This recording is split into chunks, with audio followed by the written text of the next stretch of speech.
minute and a half. You can tell us a little bit about yourself, sir. I moved to Collin County when Plano was its major city. US 75 was a 4-lane divided highway that started somewhere in downtown Dallas and ended in Oklahoma. And 150,000 people lived in the entire county. During my 35-year career, I have owned, led, managed, or worked for a variety of organizations and businesses that have ranged in size from a Fortune 50 company to various small businesses. Presently, I'm a practicing CPA. Throughout my career, I have worked with, counseled, and advised numerous entrepreneurs, business owners, executives, families, and individuals. I understand what motivates them to invest in and grow their business, and I know firsthand the impact that taxes, government policies, and regulations have on their thinking and their decisions. Now, if you ask my wife, Holly, she'll tell you I'm a loving but teachable husband. I'm also the proud father of 4 great children, a Boy Scout leader, and former treasurer of the Collin County GOP. Chris, it is now up to you for 1.5 minutes, sir. Thank you, Mayor. Well, good evening, folks. Thank you, everyone, for being here tonight. If you don't mind, I'm going to stand just so I can see you. Well, but if you stand, we might lose you here on the camera. All right. So we don't want, well, if you can sit, it would be better. You prefer sitting? Yeah, please, because it's just through the lighting. All right. We want to see you crystal clear when we show it on the internet. I'll sit, but it's tough. I want to stand and visit with you.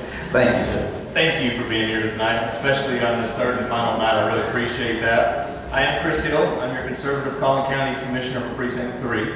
I am running again for a second term, and I would be honored to have your vote. When I ran 4 years ago, I made you a series of promises during that campaign. I promised you that I would stand for limited government, for low taxes. I promised you that I would stand for common sense, conservative fiscal principles. And now as I run again, 4 years later, I'm very thankful that you supported me based on those promises in my first race. And I'm very proud that now as I come before you again, I can report back to you that I kept my word in that first term, that I have done what I said I would do. And now I have the opportunity to run on those same promises, but also on my record. And so I'm asking for you to support me in this second race, and I'd be honored to continue serving as your commissioner. Thank you very much, Chris. Chris, if you'll hold on to that mic now, because I'm going to offer you the first chance to respond to this first question. We know that there are many, many issues that come before the Commissioner's Court, and that your experience and exposure is wide and varied. So we'd like to find out if you could identify for us the top 3 issues facing the Commissioner's Court today. You bet. I'll say this, all of the issues really that we face today at the Commissioner's Court have to do with the expanse of our county, our growing population, our growing economic opportunity that's here. And they relate directly to what kind of county are we going to be like in the future. Transportation is a significant issue. Working together with our other elected officials. As you know, county government is different than city government. We have 35 different elected officials who handle different responsibilities. Working with them is very important. It's another issue. And then I would say criminal justice is the third issue, also related to our expansive population. Making sure that our folks have their day in court and have the opportunity to be heard. Those 3 issues are critical right now, and we've got to manage those well. Balancing your tax dollars with common sense principles to make sure that we handle the core functions with excellence. Thank you very much, Chris. John, let me repeat that question for you. What do you feel are the top 3 issues that are before the court, the Commissioner's Court, today? Well, the Commissioner's Court has responsibility for the entire county. One of its primary responsibilities is the unincorporated areas. And we have, depending on who you ask, between 70 and 80 miles of unpaved roads in the unincorporated sections of the county. I think one of the first things the county needs to do is we need to finish paving those roads. Second thing I think we need to do is we need to look at public safety. We need to look at how we're funding the Sheriff's Office and the other public safety functions. They have equipment needs, but more importantly, they also have personnel needs. This year, despite a 3% increase in the county's population, the county's public safety budget only increased 1%. In addition, we have to look at how we pay both the sheriff's deputies as well as the jailers. Currently, the county's on a pay-per-performance model. It doesn't adequately fund that model, and all its competitors in the surrounding municipalities use a step plan. We need to reconsider the pay plan for the county. In addition, we have other infrastructure needs in the courthouse. One of the things I think we need to do is we need to form a citizens bond committee. We need to evaluate what our infrastructure needs are going to be going forward and get another bond issue ready for the voters to approve in either probably in 2017 or 2018.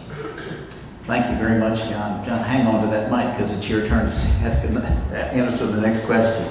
You know, we've all agreed that professional experience is fundamental in running for an office. So the question is, tell us what your professional experience is that qualifies you to the position of commissioner.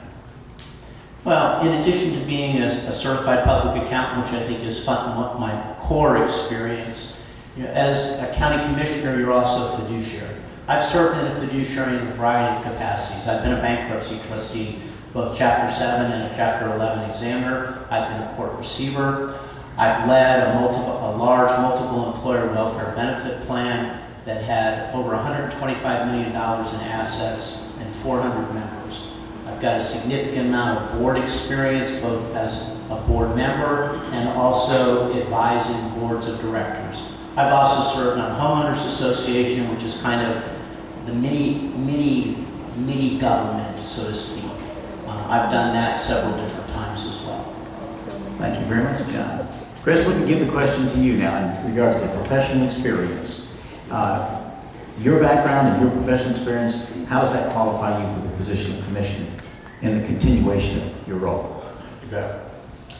Like my opponent, I'm also a certified public accountant. I'm also a certified internal auditor, chartered global management accountant, a certified fraud examiner. Prior to running for this position and serving full-time as a commissioner, I served as a corporate accountant, corporate controller, and my education, I have a master's degree in accounting, a master's degree in business administration, I have a master's degree in leadership.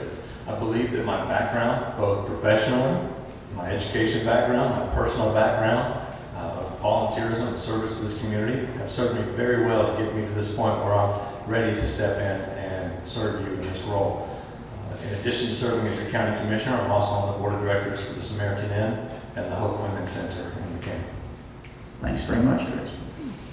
And Chris, again, this will be your next question. Come to you first. With the tremendous growth in Collin County that we've experienced, our citizens are spending more and more time in traffic. Don't we just love it? What do you feel are viable solutions to maintain mobility in Collin County? Great question.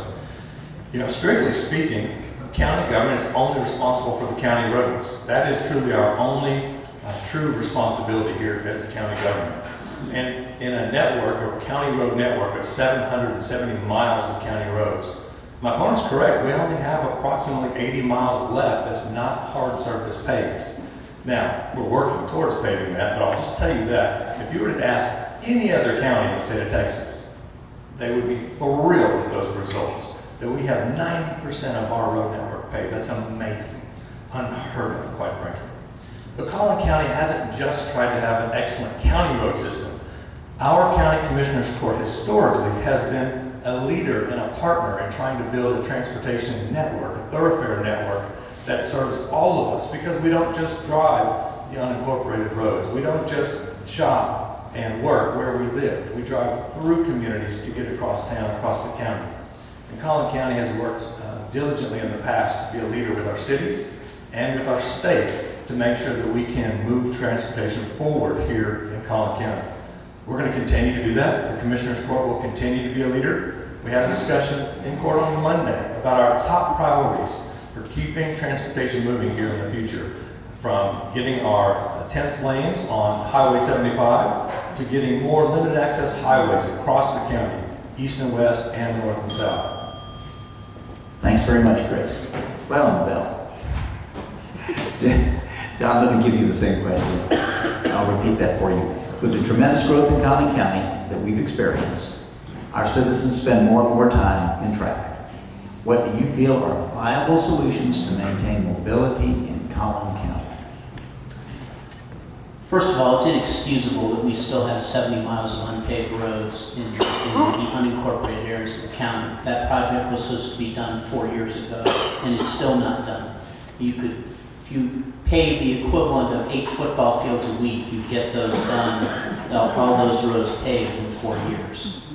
My opponent is correct. The county's primary responsibility is the county roads. But we do have a responsibility as the governing body, put that word in quotes, of the county. We're elected leaders of the entire county to coordinate with the municipalities, with the state of Texas, with the North Texas Council of Governments to ensure that we have adequate thoroughfares, whether that be 75, whether that be 380, whether that be the northern loop that's under consideration for the county as well. It's also inexcusable that the last bond issue that the county approved was in 2007, and we still have unpaved road, we still have unspent roads or unspent funds for public transportation.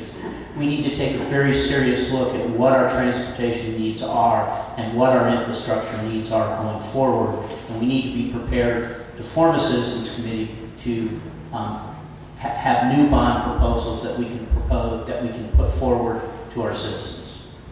Thanks very much, John. John, again, this question will come to you first here. This is question number 4. And again, it deals with transportation. So obviously this is a hot button. What should Collin County do to provide transportation for the elderly and those unable to drive, especially in rural areas of our county?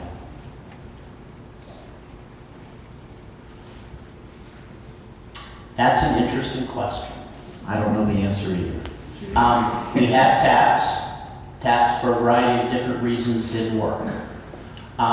We have other options. We have the Denton Area Transit, Denton Area DATA, the Denton Area Transit Administration. We could consider contracting with them. Perhaps one of the things we need to do is talk to DART, not necessarily invite DART to play in the county, but we could probably use DART's expertise in terms of what are our options, what are the costs associated with those options.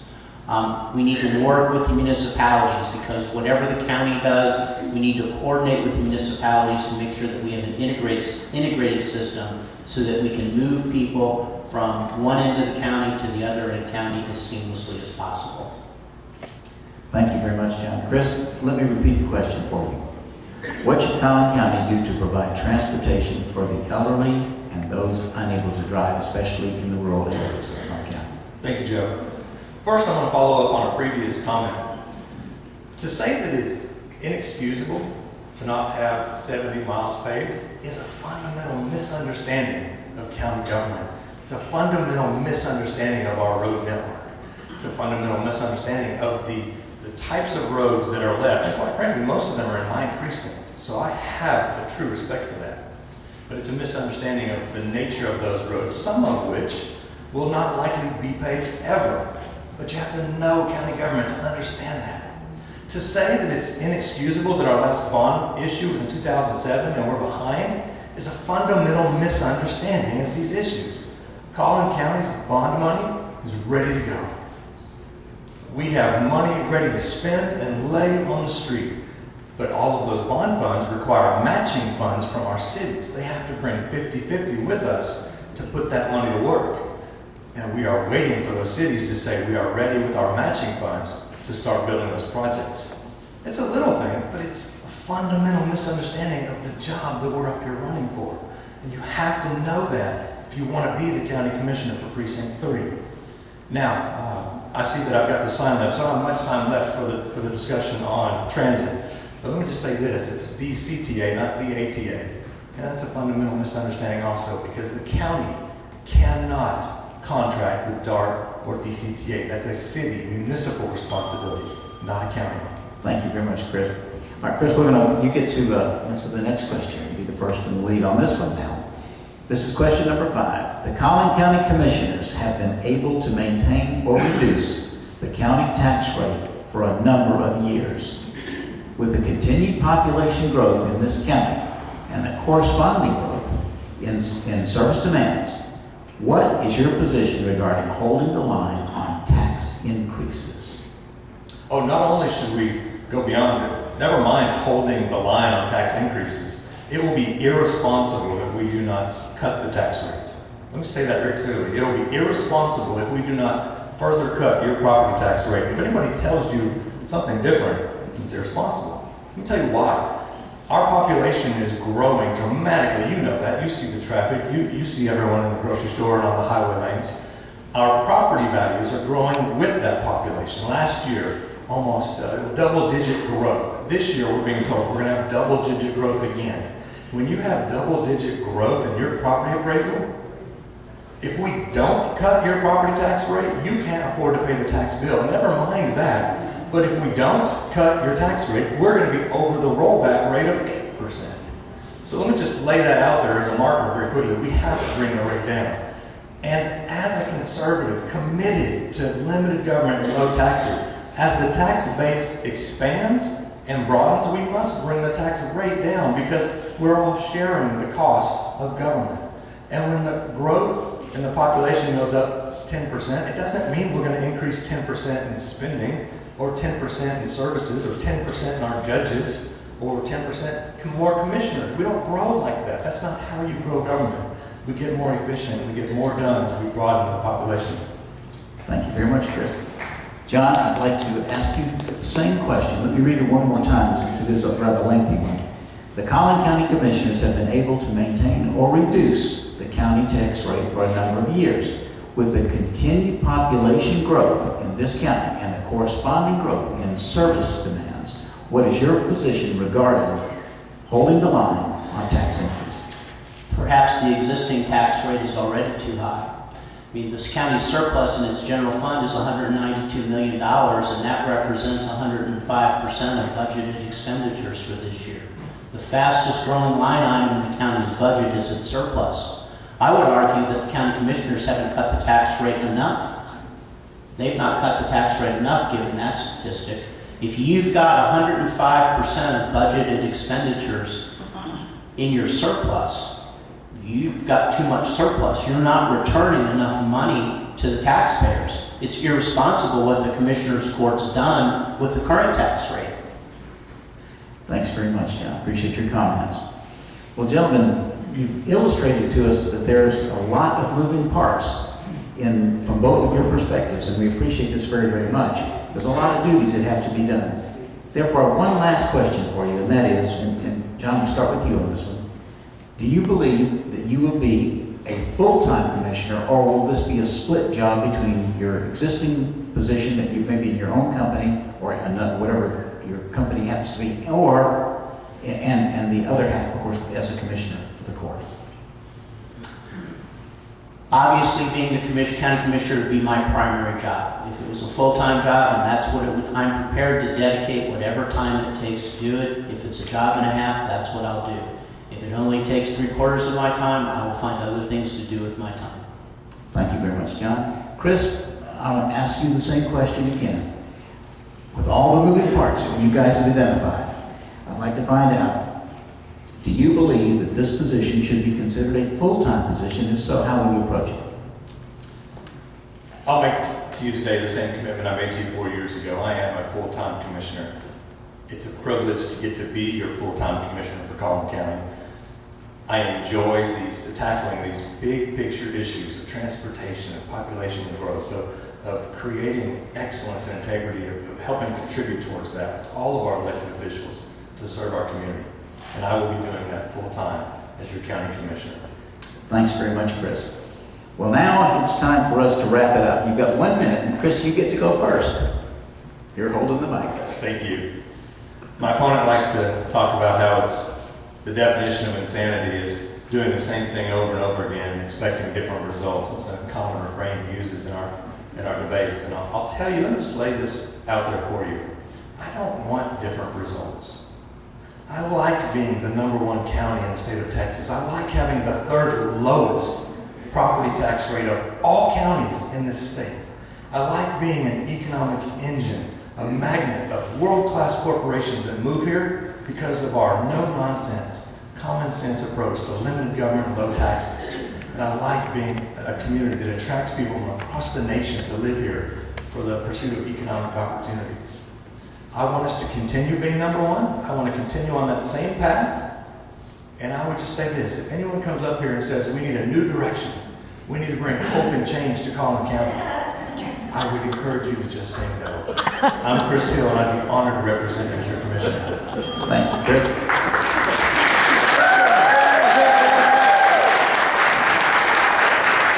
John, you have 1 minute, sir, please. How do you beat that? How do you beat that? Mr. Hill, I contend that you're a full-time politician. You're exactly what the conservative Republicans rail against. I mean, to continue the growth in Collin County, we do need change. We do need to do things differently. We need to pave roads. We need to pay our sheriff's office and our public safety officials differently. We need to expand our budget somewhat. We need to add people. Governing is a people-intensive process. You can't automate everything. You can't take all the people out of government. Government was never intended to be efficient. When our forefathers created our Constitution, they made democracy an inherently inefficient form of government. Now, the delivery of services, of course, we need that to be as efficient as possible. But we need to remember that government is about people. What we do impacts people and their lives. I'm John Cox, and I appreciate your vote. Thank you. Well, gentlemen, thank you. Very, very good. We appreciate it very much.